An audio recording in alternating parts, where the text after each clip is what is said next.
जज साहब अपनी ही माँ को आश्रम में छोड़ आए। आश्रम में माँ पर नजर रख सके इसलिए उधर के चौकीदार से दोस्ती कर ली थी और कुछ पैसे दे दिए थे। जज ने चौकीदार को अपनी दिल की बात आंखों में आंसुओं के साथ बता दी कि घर में पत्नी है जो माँ के साथ बदतमीजी से पेश आती है और पत्नी के कहने पर दोनों बच्चों ने माँ से बात करनी ही बंद कर दी। माँ को अकेलापन लगने लगा और इन सब वजहों से दिन भर रोती, इसलिए उसे आश्रम छोड़ने के लिए आ गए। तो चौकीदार ने कहा, जज साहब आपके सामने सारे सबूत थे कि कौन सही और कौन गलत है, लेकिन अपनी ही माँ के साथ न्याय नहीं कर पाए तो औरों के साथ क्या न्याय करते होंगे आप। ये बात जज साहब के दिल को छुप गई।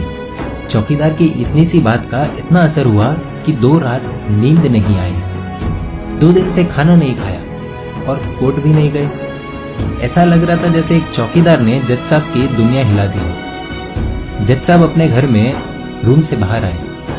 दोनों बच्चे और पत्नी खाना लेकर इसी इंतजार में खड़े हैं कि कब खाना खाएंगे। तभी जज साहब ने एक कागज पत्नी को और 2 अलग कागज अपने बच्चों के हाथ में थमा दिए। कागज की एक लाइन पढ़ी तो पत्नी के हाथों में से थाली गिर गई। जज साहब बोले, मैं तुम्हें तलाक दे रहा हूं, और बच्चों से कहा, आज से मेरी सारी प्रॉपर्टी आप दोनों की, मुझे कुछ नहीं चाहिए। बच्चों ने उन्हें जबरदस्ती कुर्सी पर बिठाया, हाथ जोड़कर पैरों में गिरकर इन सबका कारण पूछा। आंखों में आंसुओं के सैलाब के साथ जज साहब बोले कि मैं मेरी 65 वर्ष की माँ को आश्रम छोड़ के आया हूँ, अनजान लोगों के भरोसे छोड़ के आया हूँ, और आप सब कारण पूछ रहे हैं। हम लोगों को शर्म आनी चाहिए। रोज मेरे कोर्ट से आने के बाद माँ रोती थी कि बेटा प्लीज मुझे ओल्ड एज होम में शिफ्ट कर दो। आप में से किसी ने भी माँ से सीधे मुंह बात नहीं की और ये भी भूल गए कि जिस जज को आज पूरा शहर सलाम करता है, उसी जज को बनाने में उस माँ का कितना बड़ा रोल है। कभी दूसरों के घरों में काम करने जाती तब भी मुझे अकेला ना छोड़ती। ऐसी भगवान समान माँ को मैंने आश्रम में छोड़ दिया, और वो भी ऐसे लोगों के भरोसे जिन्हें ये तक नहीं पता कि माँ को क्या बीमारियां है। खुद को कोसते हुए जज साहब कहते हैं, दूसरों पर फैसले सुनाने वाला आज मैं खुद हार गया। मैं जज नहीं बल्कि गुनहगार हूँ, और मैंने जो गुनाह किया है वो शायद कानून तो माफ कर देगा, लेकिन ईश्वर के कोर्ट में वो कभी माफ नहीं होगा। ये कहते हुए जज साहब बोले कि अब मैं अपने पापों का प्रायश्चित करने जा रहा हूँ। मैंने अपना सब कुछ आप लोगों को सौंप दिया है और अब अपनी माँ के साथ आश्रम में रहूंगा और उनकी सेवा करूंगा। पत्नी से जज साहब ने कहा कि याद रखना, आज तुमने उस माँ को आश्रम भिजवाया, तुम भी एक माँ हो, कल तुम्हें भी कोई आश्रम भेजेगी, तब तुम्हें मेरे इन शब्दों का अर्थ सही मायने में समझ आएगा। ये बोलकर जज साहब निकल लिए अपनी माँ के पास। आधी रात को चौकीदार भी जज साहब को देखते हुए चौंक गया। अंदर देखा तो माँ सो रही थी।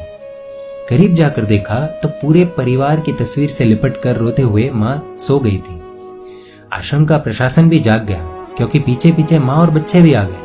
उन्हें ये एहसास हो गया कि उन्होंने क्या पाप किया है। तभी आश्रम की एक कर्मचारी बोली, हम इन्हें आपको नहीं सौंप सकते, क्या पता कल आप इन्हें मार दो तो। ये सुनते ही जज साहब की पत्नी को दिल में बहुत दर्द हुआ। वो बोल उठी कि मैडम जी, शायद हमारे हाथों बहुत बड़ा पाप हुआ है, मानते हैं, लेकिन अब हम इन्हें मारने नहीं, इन्हें एक नया जीवन देने आए हैं। आश्रम के सभी बुजुर्गों की आंखों में आंसू थे, सबके सब रो पड़े। खुशी के आंसुओं के साथ माँ को घर ले आए।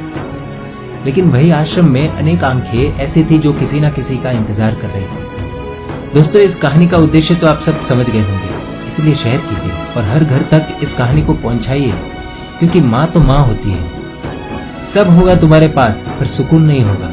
सुकून सिर्फ माँ के आंचल में होता है, और उस आंचल को बिखरने मत देना। ऐसी इमोशनल कहानियों के लिए emotional video stories page like करना अनिवार्य है। दोस्तों, आप सभी से रिक्वेस्ट है, प्लीज YouTube पर जाकर हमारे इस चैनल को भी सब्सक्राइब करें।